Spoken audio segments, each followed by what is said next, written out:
Salut Damien. Salut Pablo. Merci d'avoir accepté mon invitation. Merci à toi pour l'invitation. Damien, tu es député de Haute-Vienne, député de Limoges et des alentours. Tu es député de la France Insoumise et du Nouveau Front Populaire, si tant est que ça existe encore.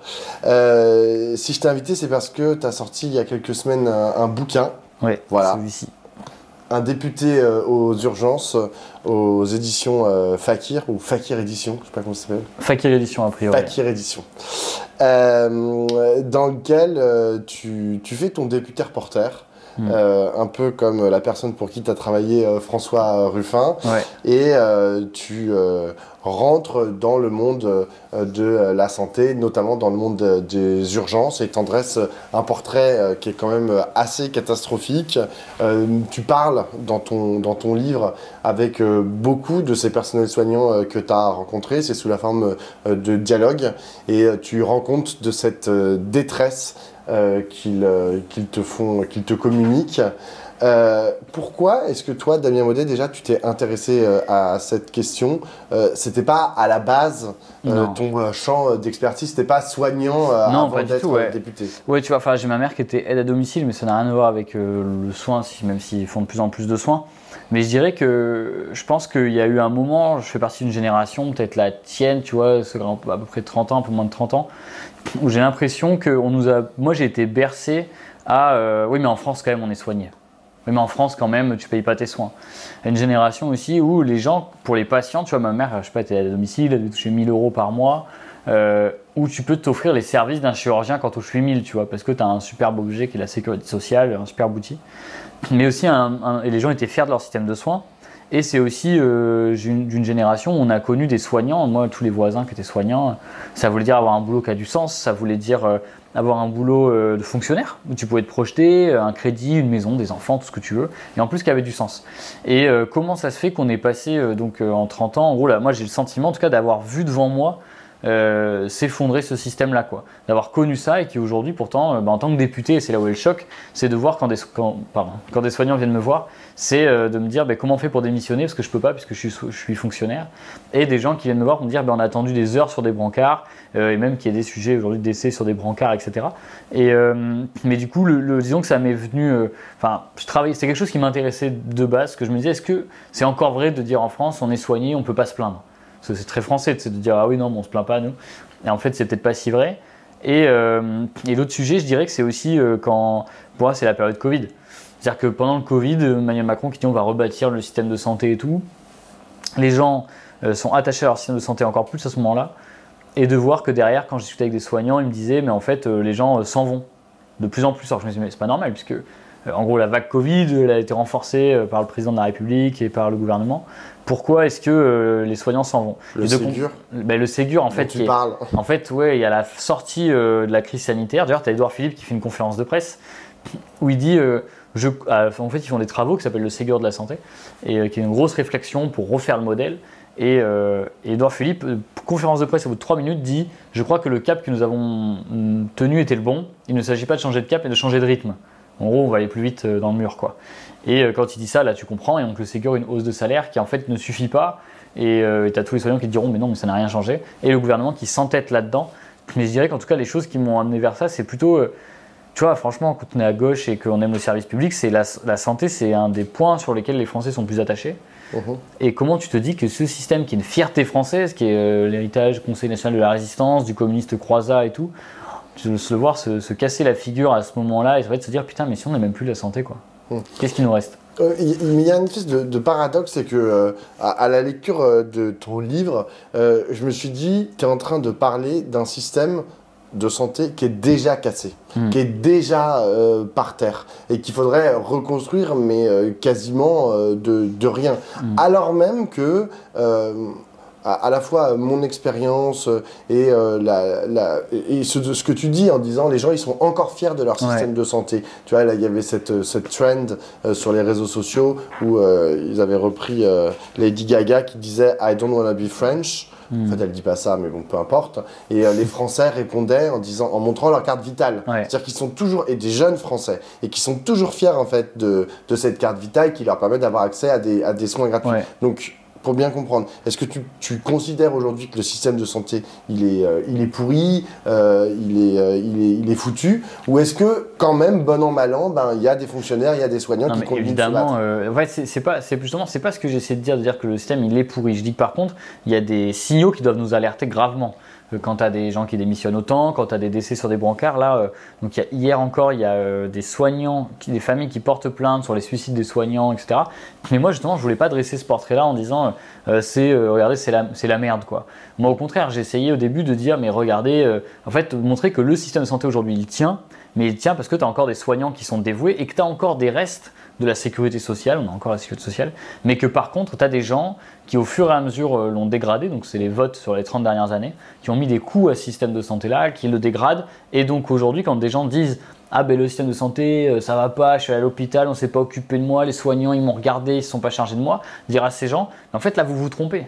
Vous vous trompez, la situation dans laquelle on est, c'est pas de la faute du soignant qui ne s'occupe pas de vous, il s'occupe pas de vous parce qu'en fait il s'occupe de quelqu'un d'autre. Parce que quand tu arrives aux urgences et que tu es soignant ou que tu es infirmière, tu as 20 patients à gérer. Donc en fait tu en as trop sur les bras. Et tu vois, tu vas presque vers la conclusion du bouquin, mais c'est de dire en gros, moi ce que je voulais dire c'est que pour moi, le risque qui est en train de se passer, c'est que tu as d'une part, il y a une confrontation qui risque d'arriver entre les soignants et les patients. C'est-à-dire que pendant longtemps, les soignants ont alerté, 2019, il y a eu des grèves, etc. Ensuite, il y a eu le Covid qui était une sorte d'osmose entre soignants et patients, parce que tu vois, tu étais suspendu aux soignants, ne serait-ce que pour tes libertés publiques, quoi. Et puis il y a eu l'après où le gouvernement a dit on a mis l'argent, les soignants voient que ça n'arrive pas, les gens vont à l'hôpital, voient qu'ils doivent attendre des heures sur des brancards, etc. Et donc tu as une tension qui se crée avec de plus en plus de violence d'ailleurs du côté des patients, enfin au moins de confrontation entre les deux, et des patients qui disent ouais mais je comprends pas, les soignants ils ont eu les finances, et nous pourtant on s'occupe toujours pas bien, on s'occupe plus bien de nous, et les soignants qui se disent putain mais il y a des patients qui viennent pour rien, tu vois, enfin on comprend, on comprend pas, et tu as un gouvernement qui là-dessus dit ah bah oui, le problème des urgences, c'est les gens qui viennent pour rien aux urgences ou c'est les soignants qui n'arrivent pas à s'organiser. Et donc il se crée une confrontation, et moi dans le bouquin ce que je veux dire c'est qu'il faut qu'on évite cette confrontation-là et qu'on aille vers des coalitions, parce que c'est quand il y a des coalitions entre soignants et patients qu'il y a des victoires politiques qui se mènent dans les hôpitaux. Quels sont les paramètres aujourd'hui qui font que, tu le dis et beaucoup de gens le disent, on va dans le mur, notre système de santé va dans le mur. Je te dis ça notamment à l'aune des dépenses que l'on fait en matière de santé, qui sont des dépenses collectives. Enfin, je veux dire, l'État, c'est-à-dire collectivement, on dépense beaucoup d'argent pour notre santé. Donc, où est-ce que ça va pas?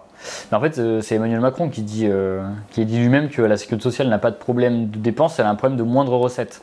Et c'est vrai qu'au fur et à mesure des années, tu vois, la cotisation sociale, donc on a créé un système qui pareil, comme ça peut paraître anecdote, qui peut paraître banal, mais en fait qui était révolutionnaire, c'est de dire tu prends des cotisations sociales sur le travail et tu payes le système de santé, de retraite, etc., etc. Et aujourd'hui, la sécurité sociale est de moins en moins financée par cette cotisation sociale. Et parce que c'est l'État qui, pourtant, c'est pas son budget, mais l'État a dit en gros à la Sécu, bon, ben vous réduisez le prélèvement des cotisations. Donc en fait, on a un peu asséché les recettes qui ont été compensées par la TVA, mais elles ne sont pas toutes compensées. Mais du coup, le problème vient de là, c'est-à-dire que, en fait, avant, le système pouvait fonctionner. Aujourd'hui, on a fait baisser les recettes. Et donc on dit à la sécurité sociale, en gros, en plus l'État compense avec la TVA, mais on dit mais non mais débrouillez-vous, il faut faire des économies, etc. Tu as plein d'autres choses, tu vois. Donc tu dis que c'est un problème avant tout de recettes, donc il faudrait augmenter les recettes pour rééquilibrer la sécurité sociale. Donc c'est un problème de fric. Non mais c'est clair. Et puis donc c'est pas un problème de système, c'est pas comment est organisé le système. Je pense que tu vois, là tu touches à un bon point, il y a des choses qui existent dans le problème de système, tu vois. C'est vrai qu'il faut reconnaître qu'aujourd'hui, pour moi, tu as un problème quand on a créé donc une sorte de système qui s'appelle la tarification à l'activité, qui fait que en gros c'est une logique de garagiste. Hein. C'est t'arrives, tu as un problème, tu as un pépin, on te fait un diagnostic, on t'opère et on te fait une facture. Hein. C'est comme tu arrives avec ta bagnole, on fait le diagnostic, on la répare, on te facture. Là, ça marche comme ça maintenant à l'hôpital. C'est-à-dire que tu viens, je sais pas, tu as un problème au poignet, on doit te mettre un plâtre, on facture le plâtre à l'assurance maladie qui rembourse. Et ça, depuis qu'on a créé ce système-là, ça a augmenté la charge de travail aussi des médecins. Déjà, ça a changé la logique parce que ça te dit il faut faire des actes qui sont rentables, tu en as qui sont moins rentables, qui rapportent moins. Je sais pas si je suis très clair là-dessus, mais en gros, bref, tu as des actes qui rapportent de l'argent et d'autres moins. Genre la pédiatrie, ça rapporte que dalle. Bon bah du coup, le système en pédiatrie se casse la figure. Les accouchements, ça rapporte moins que changer une prothèse de hanche. Donc c'est clair que tu vas favoriser certaines choses plutôt que d'autres. Mais donc tu as ce système-là qui a aussi créé une montagne administrative. Tu as une montagne administrative parce tu as des mecs qui sont payés pour aller coder Tu vois, pour aller pour coder de la meilleure manière qui soit, pour faire en sorte, en gros, tu viens pour te faire opérer d'un truc, pour que le mec il puisse dire ah ouais, alors lui il se fait opérer de ça, puis il a telle pathologie, telle pathologie, telle pathologie, comme ça je facture un max à l'assurance maladie. Donc c'est clair que ça a créé un système totalement pervers, qui était le système sur lequel fonctionnaient les cliniques privées. Et en fait, on a mis ça au public. Et le pire dans tout ça, c'est que du coup, donc, chaque acte a un prix. Donc tu vas faire plein d'actes parce qu'ils sont rentables, parce que tu fais des actes rentables. Mais la sécurité sociale va te dire l'année d'après, parce qu'il y a un objectif de dépense, et va te dire ah oui, mais là vous faites trop cet acte, ça nous coûte trop cher à vous rembourser, du coup on va baisser le prix de cet acte. En gros, je ne sais pas si je suis logique, mais canal carpien, opération du canal carpien, admettons ça te rapporte 100%, l'année d'après on ne te rapportera que 95% du prix parce qu'il faut faire baisser le prix pour rentrer dans les finances. Ouais. Et je pense qu'il y a un autre problème de système, c'est que en fait on est passé en 47, tu avais une gestion de la jusqu'à 57 une gestion, ou 67, j'ai toujours un trou, 67 je crois, mais tu as une gestion de la sécurité sociale qui était paritaire ou alors même majoritairement avec des syndicats qui géraient la sécurité sociale, puis ensuite paritaire, syndicats et patronat. Et ça c'est un truc de dingue quoi, tu vois, notre sécu était géré par des salariés et des patrons quoi, et pas par l'Assemblée nationale comme c'est aujourd'hui. Et puis on est passé de ça, ensuite dans les années 90, à une gestion, c'est l'Assemblée nationale qui va voter les budgets. Et c'est là où tout a commencé à se péter la gueule en fait. Et ce qui est, si on veut aller vers le truc, c'est un peu ironique de dire ça comme ça, mais aujourd'hui c'est 49.3. C'est-à-dire qu'aujourd'hui, la sécurité sociale, le budget, il est validé par 49.3. C'est-à-dire que tu es passé de 70% des travailleurs qui géraient la sécu post-seconde guerre mondiale à François Bayrou. Tu vois, tu te dis quand même, on a perdu un petit peu au change, quoi. Est-ce qu'aujourd'hui, dans les soignants que tu rencontres, tu vois une espèce de dynamique sociale se construire en opposition précisément à toute la casse que tu racontes dans ton livre? Je te dis ça parce que tu parles de tes rencontres, entre guillemets, notamment en tant que député, avec des ministres de la Santé, qui étaient eux-mêmes des soignants. Ouais. François Braun, c'était un soignant. Olivier Véran, c'était un soignant. Donc on peut se dire, ils sont au courant en fait des problèmes dont tu parles, puisqu'ils étaient partie prenante. Et donc pourquoi est-ce que tu penses que eux, ils ont complètement abandonné ces logiques-là, même si c'est pas trop le dialogue que tu rencontres avec François Braun, on voit que quand même, il voit les problèmes dont tu parles. Tu vois, ça lui est pas étranger. Il n'est pas en mode totalement aveugle. Ah, c'est marrant, tu vois, parce que François Braun, en fait, c'est le premier ministre que moi je rencontre, parce que du coup, quand je suis député, c'est lui le ministre. C'est ton premier discours. Mon premier discours, et d'ailleurs je vais le voir du coup à la fin d'un discours pour lui dire mais le budget ça va pas, et lui il me dit non ça va pas. Et j'ai dit alors on fait quoi? Il me dit mais il y a eu pire. Et après il me dit vous savez monsieur le député, on peut changer les choses, des fois il suffit de changer les ampoules dans le parking souterrain d'un hôpital et ça change déjà les choses. Donc en fait à ce moment-là je comprends qu'il va rien se passer. Mais avec du recul tu vois Braun, moi j'ai eu beaucoup d'échanges et de confrontations avec lui. Avec du recul, je trouve qu'en fait, mine de rien, c'était le seul ministre qui avait envie de faire quelque chose. C'était le seul, mais qui était totalement impuissant politiquement. Et d'ailleurs, pendant longtemps, même si on le trouvait impuissant, on pouvait discuter avec lui. Et puis à la fin, tu commençais à voir qu'il faisait que de la rhétorique politique parce qu'il commençait à comprendre. Il fallait qu'il muscle son jeu, Robert. Tu vois, il fallait qu'il soit politique, sinon il allait se faire virer. Et du coup, il se fait virer finalement. Mais en fait, j'avoue que c'est pour moi le dernier qui avait l'air de vouloir se bouger parce que lui était urgentiste. Et il était même président du syndicat SAMU Urgence de France, qui sont ceux qui ont alerté sur les décès sur des brancards faute de prise en charge. Et par contre, lui, je pense qu'il n'ignorait pas, qu'il a essayé, mais qu'il a vu que c'était pas lui qui pouvait, que c'était Bercy qui devait gérer. Par contre, un Véran, tu vois, je le mettrais pas dans le même sac. Parce que Véran, qui à la fin de son ministère va aller se reconvertir dans une clinique de chirurgie esthétique, tu vois, franchement, je mets pas dans le même sac. Mais par contre, c'est clair qu'il y a quelque chose qui se passe. Je pense que Braun, il essaie de faire des trucs et il voit que ça marche pas. Puis je pense qu'il y en a plein qui en fait arrivent au ministère et qui s'en foutent, qui géraient leur carrière et qui, une fois qu'ils sont au ministère, tant mieux, c'était juste ce qu'ils voulaient et qui s'en cognent. Tu vois, je dis souvent ça sur Neuder, qui est l'actuel ministre. Lui, par exemple, je me dis un peu à l'instar de François Braun. Je sais même pas qui c'est. Ouais, tu vois, c'est l'actuel ministre de la Santé qui est très inconnu, mais qui pour le coup, moi j'ai bossé avec lui quand j'étais député. On a signé des tribunes ensemble et tout. Je me dis, s'il fait rien, c'est en conscience. S'il fait rien, c'est qu'il l'a voulu. Ensuite, sur la question sociale, non, je le sens pas du tout. Il n'y a pas du tout aujourd'hui, je le sens. Je ne veux pas décourager ceux qui le font. Mais il y a globalement en France, il n'y a pas un élan chez les soignants de mobilisation. Pourquoi? Parce que les mecs se sont fait ignorer 2019 jusqu'au Covid. Il y a eu le Covid, il ne s'est rien passé derrière. La première manif, il ne faut pas oublier, la première manif post-Covid, c'est les soignants. Et on voit une soignante se faire tirer par les cheveux par des CRS. je sais plus comment elle s'appelait. Oui, une infirmière à Paris. Exactement, et qui se fait tirer par les cheveux. Et en fait, ils se font martyriser par la suite. Et je pense qu'il y a de la résignation qui arrive. Et par contre, il y a quand même des villes, et là c'est en dehors de Paris, par contre il y a des villes où ça se mobilise, tu vois, quand même. Il y a quand même des endroits, mais c'est pas les soignants directement qui en fait sont au bout du rouleau, c'est très souvent des collectifs de patients ou d'usagers et les élus qui se mobilisent avec les soignants. Tu vois, moi j'étais à Draguignan l'autre jour, ils ont gagné la rouverture des urgences parce que tu as un collectif d'usagers qui, eux, se sont mis 14 semaines de suite à faire des mobilisations et ils ont eu l'ouverture des urgences. À Carré, en Bretagne, il y a eu une occupation de l'ARS qui fait que du coup ils ont fini par gagner 2-3 choses. Et en fait tu sens que tu as d'immenses mobilisations, des fois à Langres, une ville de 5000 habitants, une mobilisation avec 7000 manifestants je crois, un truc comme ça, ou l'inverse, je sais plus. Mais en tout cas, tu as des très fortes mobilisations, mais ça se sent pas chez les soignants parce que je pense qu'ils sont au bout du rouleau, quoi. Et aujourd'hui ils se disent bah c'est mort, et ça c'est très dur d'aller bosser dans ce milieu-là. Moi j'arrive à avoir beaucoup de témoignages, mais c'est dur de mettre en mobilisation parce que les gens se disent tu vois, en fait, on n'est pas considéré, on fait ça, on finira par partir. Il y a plus qu'il y avait avant d'une projection sur le très long terme parce que l'institution dégoûte les soignants. L'institution et j'imagine aussi le manque d'horizon politique. C'est-à-dire qu'ils ont été trop déçus par des dizaines et des dizaines d'années de gens qui n'en avaient rien à foutre de leur gueule et qui mettaient en place tout ce dont tu as parlé tout à l'heure, notamment la tarification à l'activité, mais pas uniquement. Justement, en matière d'horizon politique, la gauche, elle est quand même censée porter une alternative au projet néolibéral qui est celui d'Emmanuel Macron depuis une dizaine d'années.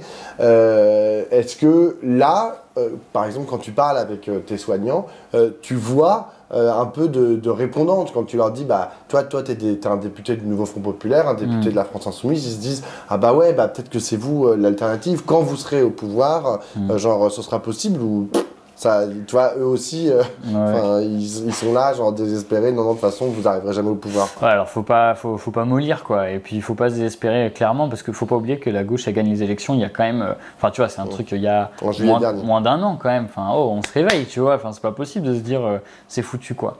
Mais par contre, pour les soignants, non, je pense qu'il y aura besoin de donner des preuves matérielles sur le terrain, tu vois. Enfin, je veux dire sur le terrain et en politique. Eux, je pense ils ont été assez déçus comme ça pour avoir à espérer que d'un coup ça va tomber du ciel. Et eux, à mon avis, attendront de voir. Il y a pas oui, ils te le disent, tu vois. Moi, chez moi, c'est ah oui, le député des hôpitaux. Ah oui, on vous aime bien, etc. Vous bossez, mais tu sens que déjà, il y a un gros truc. Tu reçois des mails, tu racontes des mails que tu reçois et tout sur ce sujet. Exactement, ouais. Et puis tu te débarrasses. Ils veulent se débarrasser de Macron, je pense, en premier lieu. Maintenant, c'est de montrer où est-ce que la pièce doit tomber, et dire qu'en fait, le problème, ce sera pas d'aller taper sur les étrangers ou je sais pas quoi, mais que le problème c'est un problème de structure, et que d'ailleurs même le RN de plus en plus porte un discours qui est celui qui porte de plus en plus un discours en phase avec ce que dit la Macronie, quoi. Oui, il y a assez d'argent pour l'hôpital, ils ont qu'à mieux s'organiser, etc. Mais du coup, leur dire que c'est la gauche qui les défend depuis le début. Après, c'est pas toujours évident. La gauche, elle a été au pouvoir, tu vois, à un moment donné. En fait, entre 2012 et 2017. Et pour eux, parce qu'ils voient la gauche au sens large, ils disent bah. Ils ont été au pouvoir, la gauche, et alors qu'est-ce qui s'est passé? On a continué de nous supprimer des lits et ça s'est pas arrangé. Et donc moi je pense qu'il y a besoin c'est sûr de les convaincre et puis de leur parler très directement et le plus possible. Tu vois, moi j'avais bien aimé les campagnes du Nouveau Front Populaire, que ce soit un peu pendant les élections, même après, ça a été beaucoup axé sur la santé pendant un temps. Peut-être pas assez longtemps parce qu'il y avait tellement de sujets, mais je pense que quand même il y a un truc à faire là-dessus parce que, et puis même ça touche les gens directement, quoi. Franchement, les gens, tu leur parles de santé, ils te disent ah bah oui, moi j'ai pas de médecin, ah bah oui. Ah bah oui, je vois à l'hôpital j'ai attendu, ah bah oui, je trouve pas de spécialiste. Enfin, tu as quand même un sujet général, et puis la République, c'est avant tout, enfin pour moi en tout cas, c'est avant tout, c'est pas que ça, mais c'est une République sociale. C'est-à-dire que la sécurité sociale, c'est une fierté nationale. Et comment ça se fait qu'on ait des libéraux qui finissent par essayer d'en dégoûter les gens comme si c'était un truc lourd, fastidieux? Et en fait, non, c'est très important, quoi. Tout à l'heure, tu m'as dit, oui, on est passé d'un système paritaire au sortir de la guerre à aujourd'hui François Bayrou qui décide du budget par 49.3. Ça veut bien dire que le pouvoir à cet endroit-là, c'est-à-dire à Matignon et à l'Élysée, est important à récupérer. Si à un moment on veut réouvrir ou rendre paritaire, par exemple, la sécurité sociale. Toi, comment tu te positionnes par rapport à ces échéances-là? Est-ce que tu vois un chemin pour la gauche d'accéder à ses responsabilités, Matignon et l'Élysée? Et quel chemin tu penses que ça pourrait prendre? T'es membre de la France Insoumise. Est-ce que tu vois dans ton parti, dans ton mouvement, la possibilité de prendre le pouvoir d'ici 2027? Je pense qu'on a une grosse bataille idéologique aussi à mener, tu vois. C'est-à-dire que pour moi, pour la France Insoumise, je nous vois souvent comme vraiment le garant du programme, quoi. Dire en fait, il faut pas mollir certains points et ne pas se tromper et rester sur quelque chose de très fidèle à la gauche et à la sécurité sociale.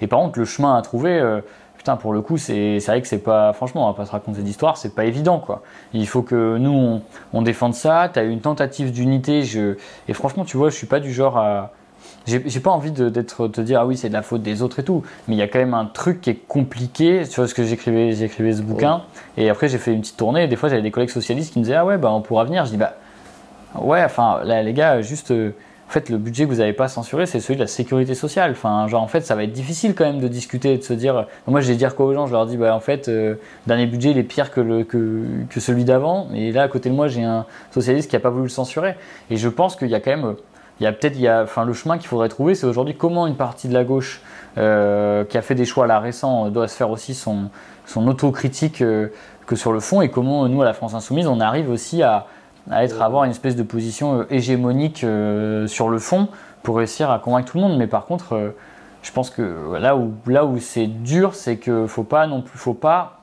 nier le fait qu'il y ait pu avoir de la déception chez les gens avec ce que le nouveau Front Populaire a pu faire là c'est-à-dire qu'il y a été un grand moment d'espoir. Enfin, j'ai peur de dire une connerie, mais je crois que c'est là où tu as eu la plus grosse participation électorale sur des législatives de toute la Ve République. Au moment où on nous dit dans tous les sens, ah oui, l'abstention c'est terrible et tout ça. Bon ben là, finalement, plus grosse participation, le nouveau Front Populaire arrive en tête.